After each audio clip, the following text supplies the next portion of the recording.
Cardenas. Hey, Greg. Good afternoon. I'm wondering, there's obviously a lot more discussion about who could potentially start for the U.S. Who are you going to rest players, etc. Tata doesn't tend to change much. His 11 for tomorrow night is already being tweeted out and discussed.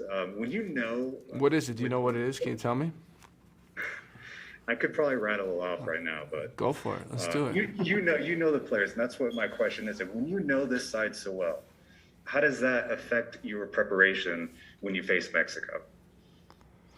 I just think it's understanding what type of game it's going to be. It's going to be a highly competitive game, and we know when these two teams come together, that's what type of game it produces, and we have to be up for that type of game, and we are. I think that one of the things the guys clearly understand is the type of game it's going to be and what it's going to take to compete and to win the game. We'll be looking for that email, Felipe. Next, we'll go to Stephen Goff from the Washington Post. Hey, Greg. Did you decide not to call up someone to replace Aronson? If not, why not? And would, in the subsequent days, someone come in for the remaining two matches? Yeah, for this game, we're staying pat with 26 that we have in camp. We think it's enough in this particular game. It may change in the next game, but as of now, we're a 26-man roster. Next will be Ron Blum from Associated Press. Hey, Greg. Hey, Ron. As you look at the decision on who to put in goal tomorrow, do you base it on your evaluations of sight, on Andy's evaluations, on metric data? How do you mix it all up and come up with the pick? So Aaron Hyde, I think you're referring to when you said Andy is our goalkeeper coach. Aaron, I'm sorry. Yeah, no, that's all right. That's all right. It's all the above. I mean, we're gathering information. We're looking at games. We're looking at what type of services we're going to be faced. Look at what type of shots we're going to face. What goalie can play out of the back better. There's a whole number of things we're looking at, and it's difficult. It's not an easy decision. I think, they're both playing well, or, Zach played well in his last game. He hasn't had many games before that, and Ethan's playing well. Sean's been playing every game for NYC, so it's not an easy decision. But, we'll make it for who we think will help us win the game. Next will be Jeff Carlisle from ESPN FC.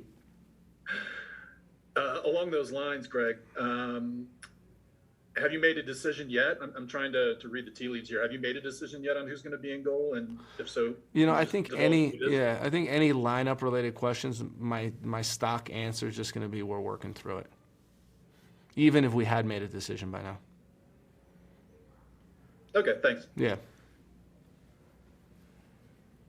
Next will be Doug McIntyre from Fox. Thanks, Michael. Thanks, Greg. I don't blame Jeff for trying. You've given us some these calls. I asked Christian something similar, but the 3 wins last year, the 3 consecutive wins over this Mexican team, what does that do for the confidence of your team going into tomorrow? Thanks and good luck, Greg. Thank you. I just think it's an evolution. When you look at our team, and those 3 wins, you almost see growth in each of those games, culminating in the last one in the qualifier where, the guys were really, really confident going into the game. So, I do think it adds some confidence, but we can't let our guard down. I mean, our record here is horrendous. The odds are against us getting something out of this game, right? We know that. We realize that. And that's just how it is. And we're focused on going in and being difficult to play against, competing. But we certainly do have confidence from how we grew as a team in those 3 games. Next will be Megan Swanwick from The Guardian. Hey Greg, hope you're doing well. With Tyler Adams on a yellow card, I'm wondering if you have any plans in place to account for that. Are you going to use him strategically in any particular matches? Yeah, we have Tyler Adams, DeAndre Yedlin, Zach Steffen, Jordan Pefok, and one other player on a yellow. Weah. And Timmy Weah. And, guys have to be smart. If you think about it, they have one yellow in 11 games. So it's not like they're getting yellows every game, but there still needs to be caution, because if they do play, we want them available for the next game. And that's going to be something that, there'll be conversations around that. And, you hope for a little bit of luck. You hope for a little bit of discretion by the referee.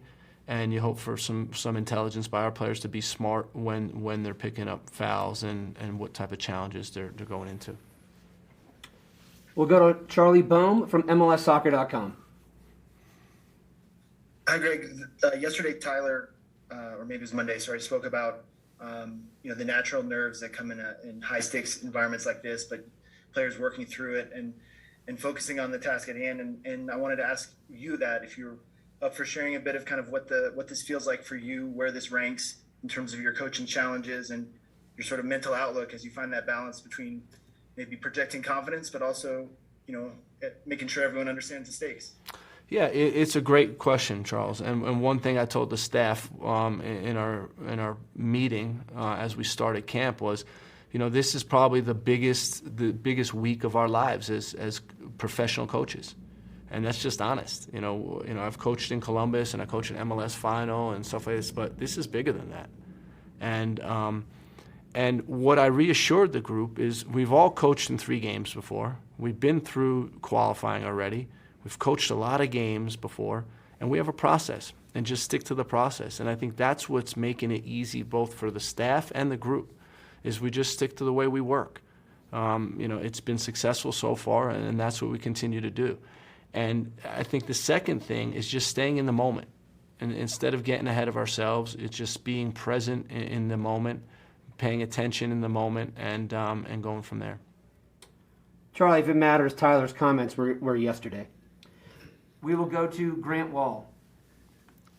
Hey, Greg, it's good to see you. A lot of nitpicking today, huh? No, they're trying to be precise, that's all. Sorry, Grant. Sorry to interrupt you.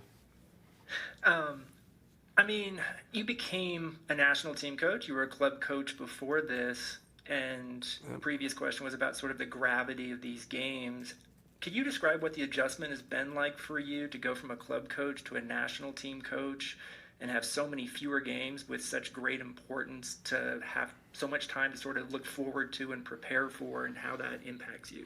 Yeah, I think that's it. When you're at a club,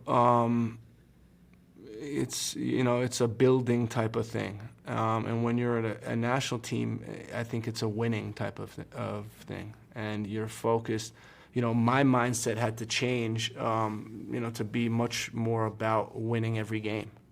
That's what we want. That's obviously what the public wants. And, winning also means qualifying. But when you think about, winning Nations League and winning Gold Cup, it was important for the mentality of this group to understand that this is why we're playing this thing. And in the same time, building a strong culture. So, building a group of guys that are resilient, that care for each other, that want to work together. So it's a little bit of that club attitude, but with the mindset that we're here to win games. Next will be Paul Tenorio from The Athletic. Thanks, Michael. Thanks, Greg. I wonder when, and I suppose if you're weighing how to manage minutes, I know you're still working through that. How do you weigh something like Christian Pulisic's current form and trying to maybe capture some of that momentum, some of that confidence, while also weighing how to maximize his impact across the totality of the window? Thank you. Yeah, so we're pretty much there with the plan, and a lot of it was looking at what they've been doing with their clubs, looking at what we're trying to do in this window, and then merging it together. If you think about it, so if you haven't been playing a lot for your club, it's going to be difficult to play 3 games, and we understand that. So we have a plan for the games, and now it's about executing. But one thing is we want to win all 3 games. And we take it one game at a time, and we're going to put a team on the field in Mexico that's going to try to win the game. Next would be Abraham from Aldea in Dallas. Abraham, would you mind helping me with the pronunciation of your last name? Hello, Coach. Abraham Noodles here with El Dia, Spanish publication for the Dallas Morning News. Coach, what happened to Ricardo Pepi after he moved from the MLS to Germany? How is he coping with 5 months without scoring? And are you worried about Ricardo? I think Ricardo can better answer that question than I can. But what I would say is that it's any player takes time to adapt to a new league, and and he's a young player, and I think there's a lot of expectations on him, and it's just adapting to the Bundesliga. It's a fast-paced game. It's a difficult game. He's getting used to his teammates and used to how they play, and we're confident with his skill set he's going to be okay. But I think we should give him time. I think that's understandable, and that's what we're doing as a group and as a coaching staff. Next to be Ivis Galarcep from SBI Soccer. Greg, I have two separate topics for you. I'll try to keep it brief. That's a shocker, Ivis. Yeah, right. I know. I try to keep you on your toes. First one is Jesus Ferreira, who, a year ago, I remember, you played him head forward and everyone was kind of like, what is this experiment about? Fast forward, here we are. He's playing there for FC Dallas under Nico and is really kind of evolving in that position. What do you think about his growth in that role, and how have you seen him improve in that role? The second completely unrelated question is about the Panama game coming up. There's a sense how important that game is, and maybe you should be looking at that game to play your quote-unquote best team. Do you consider that a crazy idea, given the importance of the Mexico game and the rivalry, and Mexico also not being in the best of form? Or do you kind of see the idea behind it? Do you see the logic behind it? Listen, I don't know what, something I was reading or listening to before camp. When I'm in camp, I shut off all outside media. But before it, I heard that argument. We should play a B team, and what I did is I took it to the staff and we debated it. We looked at all sides of it. We said, hey, does this have merit? And I think it was an important exercise to do for us to be able to do that. And we came out with our answer, and you'll see tomorrow. But it's certainly, there's no harm in looking at both sides of this thing. And we know that the Panama game will be an important game, but we also know that Mexico will be an important game. We also know Costa Rica has the potential to be an important game. So our mindset is one game at a time. Regarding Jesus, I think he's been doing a great job. And what Jesus is going to have to come to terms with is that, he may not always score a hat trick, but he can still be a very effective player on the team given his skill set. I talked after the El Salvador game. I was happy with his performance. I was happy what he did. Okay, he missed a couple chances, and that, he's certainly going to regret that. But overall, I thought he played a good game. And he's such a good soccer player, such a smart soccer player that, he makes it easy for those around him, and that's what you're seeing at Dallas. Not only did he score a hat trick on the weekend, he also had an assist. So he's an excellent player. I thought highly of him from the first day we worked with him, and we're ecstatic when he changed over to our country from Colombia, and we think he can be a big part of this program. Next will be Avi Creditor from Sports Illustrated. Thanks, Michael. Greg, I was just wondering if you could tell us your lineup. Just kidding. In other windows, what happens in other matches on a given night might not be as impactful in the moment, but there is a path for you to qualify tomorrow night, despite all the focus on the future games. So I guess what, if any, setup do you have to monitor those other matches during the game? How much do you personally want to know what's going on elsewhere? And if you find out that Panama is losing and Costa Rica is not winning, will you adjust on the fly and perhaps change your approach? Oh, man. It's a difficult question. I think, in the back of our mind, we're going to be, trying to get the understanding what the score lines are of the opponents. But, again, it's for us just to go in focused on this game. It's such a... I think it was mentioned that this may be the last qualifier in Mexico, between Mexico and the U.S., and it's just, for us, it's just a great event. We're really happy and proud to be playing in this game, and we want to be really focused on this game. And the guys, they see when they came into camp, they're really focused on this game. We have the big goal of qualifying, but this is also a great opportunity for this group. and we're looking forward to it. And I think that that single-minded focus is going to be there in the game tomorrow.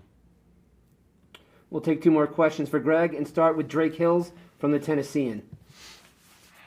Yeah, thanks, Michael. Thanks for taking the time, Greg. Just wanted to ask you, I'm not trying to couple this game against Mexico with Panama, but just given that this is a full window that you guys are managing to try and qualify for, what constitutes what in selection? Like, is it form? Is it against Mexico and then going against Panama? Is it form? Is it leadership? Especially when a guy maybe like Jordan Pefok, who's coming in for the first time in a while, how do you go about judging, preparing for what his assignment may be against Mexico or against Panama? What's their base for that in terms of logic? Yeah, I mean, I think you look at this, or I know you look at the strengths and weaknesses of the opponent and what players have a skill set to exploit that. It's really common. At the national team level, you're blessed with a lot of good players. And then it's about the specific attributes that they have that can be successful against this opponent. And ideally, you'd like every player coming in with their best form. It's not always the case, and sometimes you may have to stretch it based on how well you think this person can perform against the opponent that you're playing. And sometimes you give your player a little bit more credit, even though he's not in the best form. And I don't think it's an exact science to it, but the starting point is how they match up against the opponent. I think that's very important. Last question comes from Nico Contour from CBS. Hey, Greg. I know you've preached this next man up mentality for obviously the entire qualifiers that you've spoken about. When you talk to the other coaches that were at the national team before, like that you'll never ever have everybody healthy. It's like not even logical to assume that you'll have everybody healthy, right? But when you're missing a player like Weston McKennie, who in my eyes, and I don't want to speak for my colleague, but I believe they would also think he's irreplaceable. Almost that like next man up doesn't apply for a player like Weston, right? Going into this game that is so big, how do you fill that void, and how do you keep the confidence up in this team when you're missing a player that's as important as Weston? Well, first of all, I think you got the Oscar for the most drama in your question. Well done for that, Nico. Great job. I'm trying to avoid really so that you don't tell me the typical answer. No. You really brought the drama to it. No, listen, I said it before. When you think about Weston, he's probably one of the best midfielders in our region, right? I mean, you could make that argument. When you think about Serginho Dest, probably the best right back in our region, right? Brendan Aronson, a top winger in our region. Chris Richards, big potential as a center back. Matt Turner. There's guys that are missing. And Weston is a hard guy to replace. There's no question about it. At right back we have a larger depth chart, and it's not easy, but there's guys there that have played and have been part of qualifying. But really, when you look at it, we knew this was going to be the case, right? And I said it to you a long time before. I said, you don't have all your guys, and it's how you respond when you don't have your guys that's important. And that's what we have to do this window. It's not about looking back. It's about staying in the present, focusing on who's here, who's in camp, who's ready to play, and go out and compete. Because one thing I'll tell you, Nico, is that these guys can compete. Everyone we have on this roster right now, all 26 of them can compete, and that's what it's going to take in this window. Thank you, Gregg, and thank you, ladies and gentlemen, for joining us this afternoon. Have a good day.